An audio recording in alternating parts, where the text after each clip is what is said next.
The winter after 1945 carried an unusual quiet across Central Europe. Streets were cleared, lights returned, and daily routines slowly resumed. Yet behind the restored windows, people sensed another contest forming. It was not about borders any longer. It was about minds with knowledge that could lift nations into the sky. American officers traveled with careful cover and measured voices. They requested meetings in plain rooms and asked for notes that did not always match official forms. Across the table sat men who had worked in the defeated order.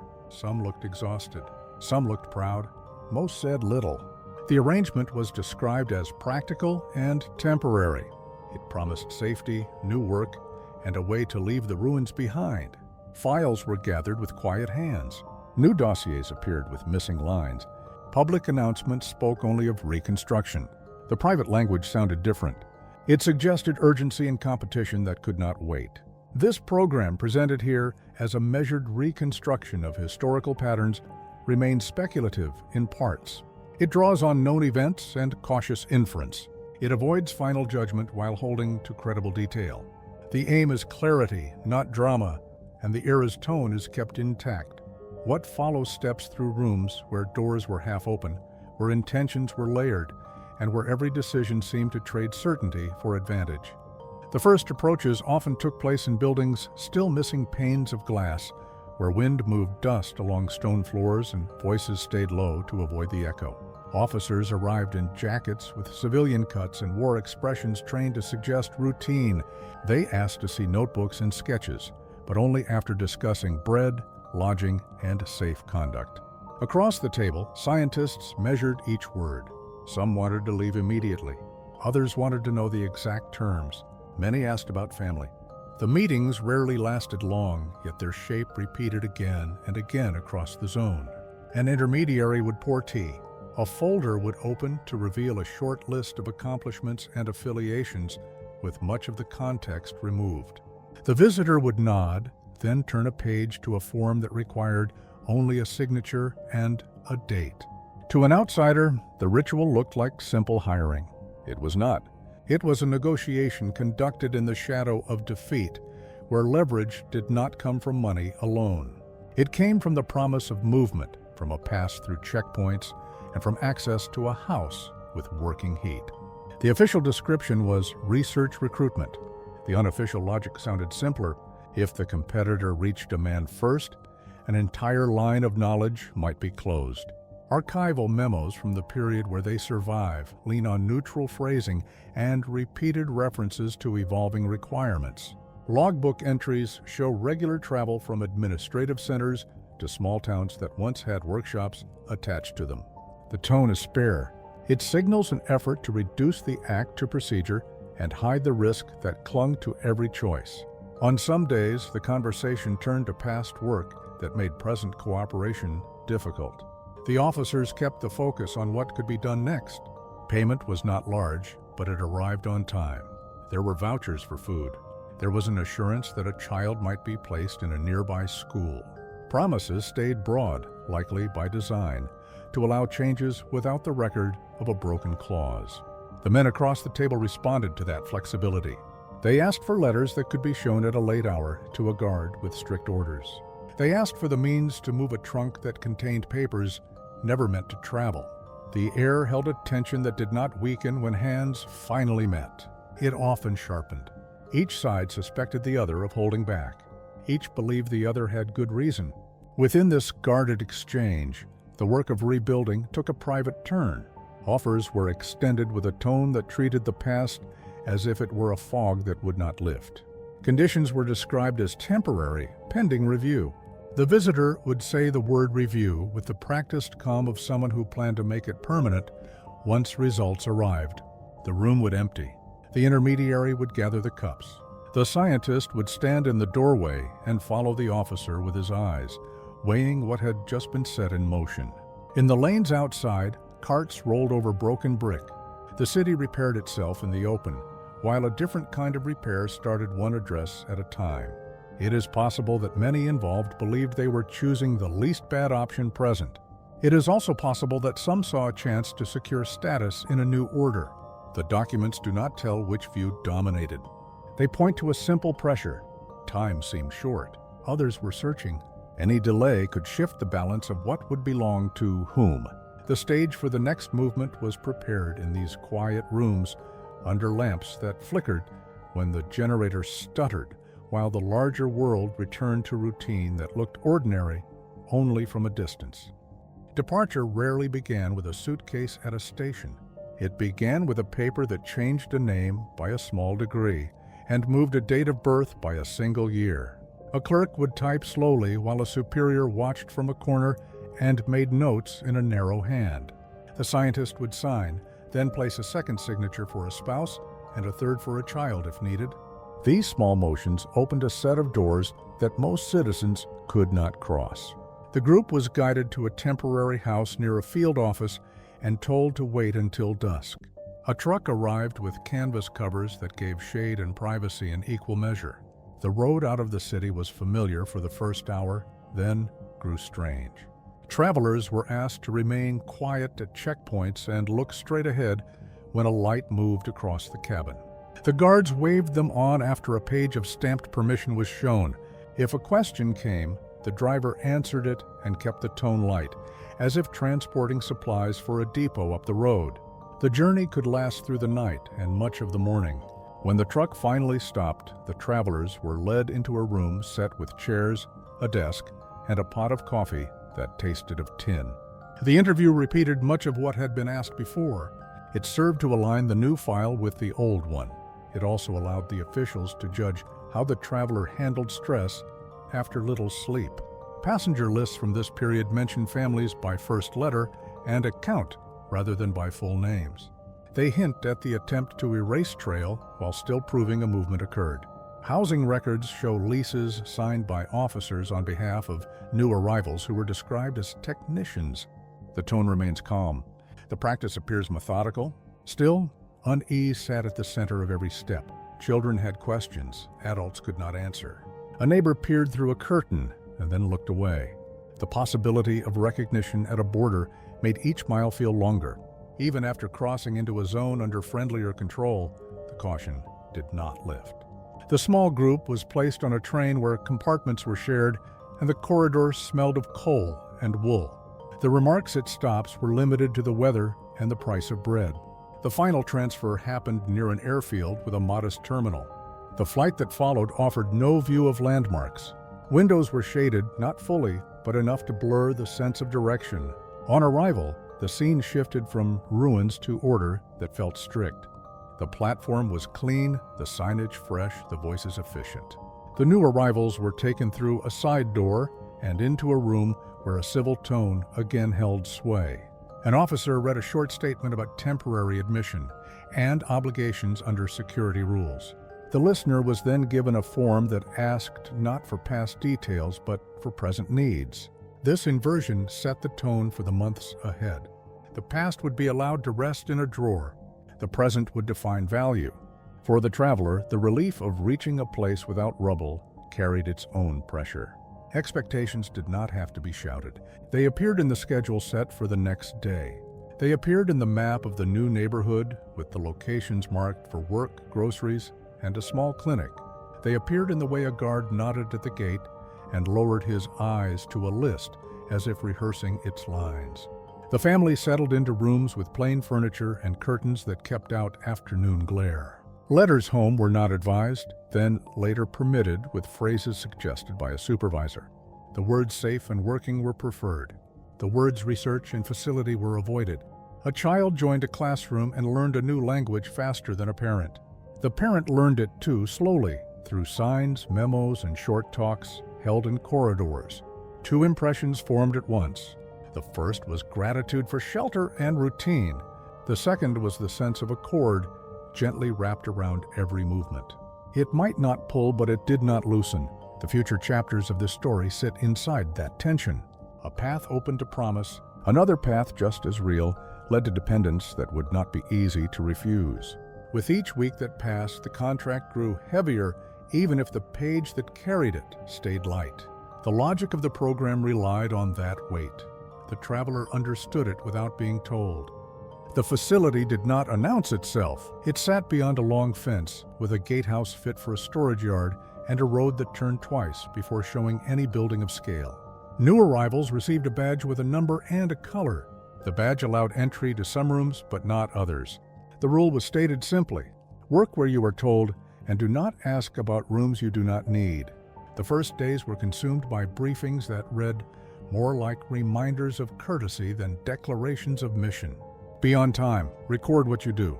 Avoid mention of prior affiliations. Do not speak of schedules outside the grounds. The message was clear. The past would be treated as a closed chapter whose title might not withstand attention. Inside, the spaces carried the smell of oil, paper, and hot dust. The lighting was strong and even. Walls held chalkboards and pin boards, but no photographs that might date the room or the people in it. Supervisors kept a steady presence without sharp edges. They asked about progress and obstacles and returned the next morning with a solution in hand. It was a managed calm, and it allowed work to move without friction, though not without watchfulness. The quiet reached into housing as well. Streets were flat and wide, laid out in a pattern that made patrols efficient. Buses left the same minutes each day. A small store sold food at moderate prices and carried just enough variety to keep complaints rare. A newsletter arrived on Fridays with notes on local weather and repairs. It mentioned a summer fair and a winter choir, but never the nature of the labor that paid for the bread. Internal circulars used phrases that appear bland until read together over months. They speak of program priorities, revised milestones, and coordination with partner offices. They also speak of transportation limits and the need to restrict visitors during periods of concentrated activity. Restricted correspondence hints at concerns that never reach the newsletter. It references rumors that outside groups have made inquiries about former associations. It advises calm replies and directs all questions to a central desk. This measured signaling held a community together that might otherwise have cracked under strain. Within the rooms where work occurred, focus became a form of shelter. Men set aside the city they had left and the city they might one day see. They immersed themselves in tasks presented as technical but framed by strategy. Progress was recorded in small entries that sounded ordinary. A test was scheduled. A component met expectations. An observation required a repeat. The pattern gave comfort because it reduced the scale of the stakes. Yet the stakes remained. Regular visits from officials who did not share first names made that plain. They asked for summaries and timelines and then left in cars that left no dust cloud because the road was watered before they arrived. An order like that shows an eye for appearances. It also shows what the program wanted to project to those inside. Nothing here is out of control. Nothing here will surprise you if you keep your attention narrow. That promise was only partly true. Within months, pressure to show results reached a level that shaped meals, sleep, and the pace of ordinary speech. Breaks grew shorter. Weekends grew thinner. The contract had not changed, yet it felt larger. Conversation in the evenings took on a coded tone. People spoke of trips planned for later in the year that did not yet have dates. They spoke of relatives visiting next spring that no one expected to see. The talk served to remind everyone that a normal rhythm might return if only the present phase would pass. It is possible that no one believed it, not fully. The setting held them in its own rhythm. The guards knew each resident by posture and stride. The dispatcher at the bus stop knew who would miss a ride before the person arrived late. These small signs told the truth better than any memo could. The system worked because every part was tied to every other part, and nothing moved without the rest feeling it. In that environment, the past stayed quiet. It did not disappear. It was stored in drawers that closed cleanly and opened only for audits measured in minutes. Visitors from outside examined the drawers when invited and kept their faces neutral, even when the papers inside raised questions that could not be asked.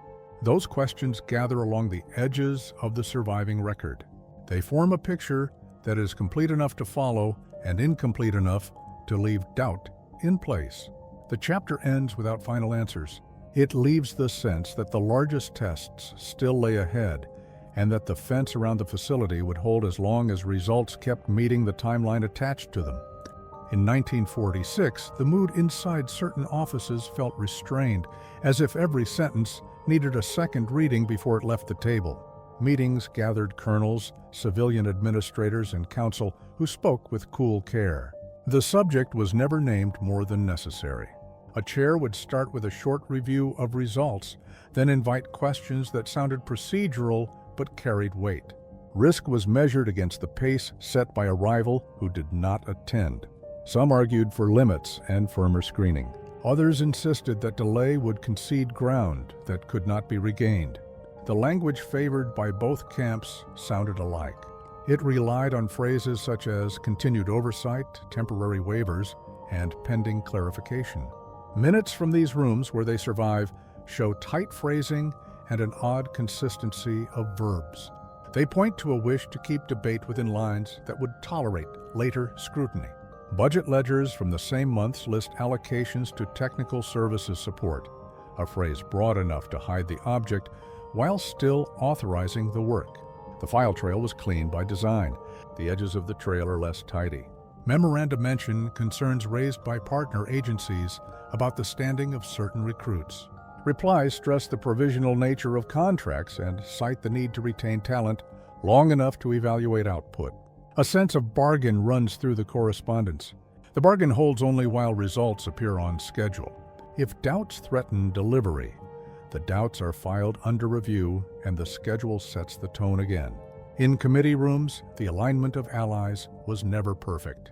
Some feared that accepting the expertise of men with troubling pasts would stain claims made in public about the meaning of victory. Others feared that rejecting such expertise would hand advantage to a system that showed no sign of slowing. The argument did not end. It paused, then resumed with new terms and fresh examples. A list of incidents from European stations would land on a desk, and the pendulum would swing toward caution. A report of progress from a domestic site would arrive, and the pendulum would swing toward speed. Participants learned to read the season and prepare the frame of their points to match it. A quiet code emerged. It preferred words that made strict choices sound like ordinary management. It preferred numbers that spoke of hours and milestones rather than people and histories. The broader public record stayed distant from these questions. Speeches highlighted Reconstruction. Newspapers focused on rationing and elections. Inside, the tone was different. A brief from summer 1947 notes that foreign competition has escalated, a phrase scribbled in pencil and underlined twice. Another brief invokes interagency harmony, which appears to have meant that a dispute would be handled later and off the page. Two steady indicators kept pressure high. One arrived as travel itineraries for visiting delegations who wanted updates and timelines before authorizing next year's figures. The other arrived as procurement requests that implied a scale-up already planned and that required approval before questions could be fully answered. The men who drafted these papers worked late, but wrote as if they had all the time they needed. That style masked urgency. It also eased the conscience of those who felt the ground under them shift. Private doubts were not erased by the tone. They were tempered by the belief that the alternative might be worse. This belief rested on fragmentary intelligence about parallel effort east of the Elbe and beyond. It rested as well on the lived memory of a war that had rewarded speed at almost any price. The rooms where the debates occurred had polished tables and windows that looked onto trees. Outside, clerks moved along corridors with stacks of folders, and the day kept a normal rhythm. Inside, every added signature pulled the program deeper into reliance on the bargain that had started in ruined towns a year before. By late 1948, a pattern had settled. Reviews would be promised, then postponed. Safeguards would be drafted, then adjusted when a deadline loomed. The ethic of the enterprise was presented as realism. It may also have been a way to keep the parts moving without deciding what could not be decided. The chapter of uneasy alliances did not close. It thickened. It prepared the ground for work that could not be halted without inviting failure, while denying firm language that admitted how far the line had been crossed. The next phase moved away from committee rooms and into landscapes chosen to keep distance between labor and the questions that pursued it. The road into the compound cut across flat land where the horizon offered little guidance and the sky looked pale most afternoons. By design, the site discouraged attention. A guardhouse recorded badge numbers with a stub pencil and waved buses through when the list matched the heads inside. Housing stood in simple rows. The air smelled of sun-warmed timber, canvas, fuel, and chalk. Children rode small bicycles along packed dirt, then vanished indoors when a whistle sounded from the gate. The routine steadied nerves that had been unsettled by the transit. Workdays started early to avoid the harshest hours. Lunch was brief and plain. Evenings were quiet except for radios playing news in low tones and a dog that barked at the same time each night. The present displaced the past through habit rather than decree. Supervisors met teams in rooms with high windows that kept glare off tables. They spoke in short clauses. Schedules set the frame. Output defined worth. History remained a background that only surfaced when a form asked for a previous address or a child asked a parent about an accent. The compound handled needs with a neat economy. A small clinic saw colds and sprains. A canteen issued tickets that could be traded for staples. Utility readings showed a steady rise each month as the site expanded, a practical indicator of growth that appears in maintenance logs as requests for more cable and additional water lines. These records avoid sensitive detail while charting change with the numbers that no one found controversial. A chaplain visited on Sundays and kept his counsel light. A teacher organized a modest library. A transport officer posted weekly bus timetables that rarely changed. The sense of normal life helped, though it never erased the sense of control. Guards learned the names of toddlers and the shape of every adult's week. A missing face at the morning queue produced a knock within minutes. People learned what could be discussed on porches and what belonged in rooms where doors closed flush. Many accepted the rule as the price of stability. A few tested its limits and found the limits firm.